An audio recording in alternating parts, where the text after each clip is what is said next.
मुळा खाणाऱ्यांनो एकदा नक्की ऐका, फायदे आणि तोटे ऐकून तुम्हीही हैराण व्हाल। मित्रांनो, भारतात उन्हाळा, पावसाळा व हिवाळा हे 3 मुख्य ऋतू आपल्याला पाहायला मिळतात। या 3 ऋतूमधील हिवाळा ऋतू हा शांततेचा ऋतू असतो। या ऋतूमध्ये आपले शरीर हे शांत असते। तसेच या ऋतूमध्ये आपल्या शरीराला अनेक प्रकारच्या घटकाचे पोषण सुद्धा लागते। बाहेरील वातावरण देखील थंड यावेळी असते आणि यामुळेच आम्ही तुम्हाला एका अशा फळभाजीबद्दल सांगणार आहोत जिचे सेवन करतात तुमच्या शरीरात ऊर्जा भरून येईल, तुमचा थकवा व अपचन याबद्दलचे अनेक प्रश्न सुटतील। सोबतच मित्रांनो, किडनी स्टोन व बद्धकोष्ठता यावर देखील ही फळभाजी एक उत्तम उपाय मानला गेला आहे। मित्रांनो, हा व्हिडिओ तुमच्यासाठी एक खूप उपयुक्त ठरू शकतो, म्हणूनच मित्रांनो आजचा हा व्हिडिओ अगदी शेवटपर्यंत बघा। मित्रांनो, मुळा या फळभाजीचे नाव तुम्ही सर्वांनी ऐकलेच असेल। सर्वांनी एकदा तरी या मुळांच्या भाजीचा स्वाद घेतलाच असेल। ही मुळांची भाजी चवीला थोडी प्रखर व तिखट असते। मुळाच्या फळाचे कच्चे सेवन केल्यास तुमचे तोंड भाजू शकते, मात्र जी वस्तू जास्त त्रासदायक असते तीच जास्त फायदेशीर असते, हेही विसरून चालणार नाही। मित्रांनो, खरंच याच मुळ्यामध्ये अनेक जीवनसत्व आढळून येतात जे आपल्या शरीराला निरोगी व ऊर्जा प्रदान करतात।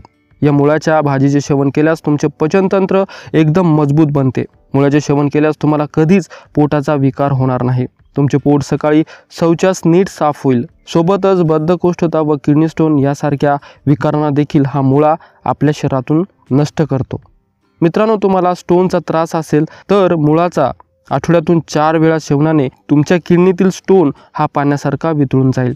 मुळा ही अत्यंत गरम भाजी आहे व याचे सेवन तुम्ही थंडीच्या ऋतूत म्हणजेच हिवाळ्यामध्ये करू शकता।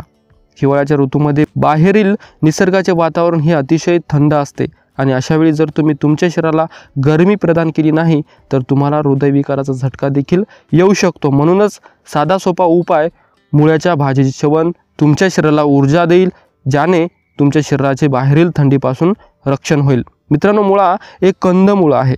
त्याचे फळ हे जमिनीत असते व पाने जमिनीबाहेर असतात। अनेक वेळी आपण मुळ्याच्या पानांना खराब व काही उपयोगी नाही असे समजून टाकून देतो, मात्र ही बाब पूर्णतः चुकीची आहे। मुळ्याच्या पानाची भाजी ही आपल्या डोळ्यांच्या दृष्टीसाठी अत्यंत अनुकूल मानली जाते। खरंच मित्रांनो, मुळ्याच्या पानाची भाजी ही अतिशय रुचकर लागते। या भाजीच्या सेवनाने तुम्हाला डोळ्यांच्या संबंधित कोणतेही आजार होणार नाहीत। सोबत पोटासाठी देखील ही भाजी खूप फायदेशीर ठरते। मित्रांनो, माळ रानावर तयार होणारा हा मुळा मानवी शरीरासाठी अत्यंत गुणकारी आहे। सोबतच अनेक रोग जे डॉक्टरांच्या गोळ्या व औषधी घेऊन देखील बरे होत नाही, ते या निसर्गाच्या सानिध्यात उगवणाऱ्या मुळ्याच्या सेवनाने बरे होतात। म्हणूनच मित्रांनो, आजच मुळ्याचे सेवन सुरू करा व आपल्या शरीराला तंदुरुस्त बनवा। तर मित्रांनो, हे होते मुळ्याचे फायदे। मित्रांनो, हे फायदे तुम्हाला कसे वाटले कमेंट बॉक्समध्ये नक्की सांगा आणि तुम्हाला हे फायदे आवडले असतील तर व्हिडिओला एक लाईक आणि चॅनलला सबस्क्राईब करायला विसरू नका। धन्यवाद।